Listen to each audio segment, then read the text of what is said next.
عايزة آكل حاجة مسكّرة مش قادرة. لو بيحصل لك كده أثناء الدورة الشهرية أو البيريد فتأكدي إن ده شيء طبيعي جدا بسبب تغيرات في هرمونز كتير زي الأستروجين والبروجستيرون قبل الدورة الشهرية، وده بيأثر على هرمون الأنسولين ومستوى سكر الدم، وكل ده بيوجهك أكتر للنشويات وخاصة السكريات.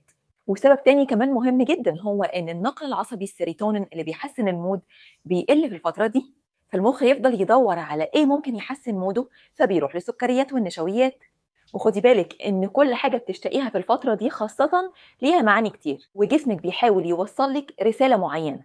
فمثلا اشتياقك للنشويات ده عشان الجسم محتاج طاقة، لان الرحم محتاج طاقة عشان يتخلص من البطانة القديمة اللي مش محتاجها اثناء الدورة الشهرية ويكون بطانة رحم جديدة هيبدأ في تكوينها.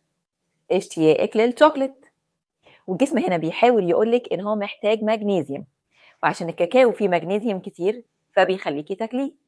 اشتياقك بقى للشيبسي والمقرمشات، وده بسبب حضرتك ان الجسم عايز صوديوم وبوتاسيوم والكترولايتس.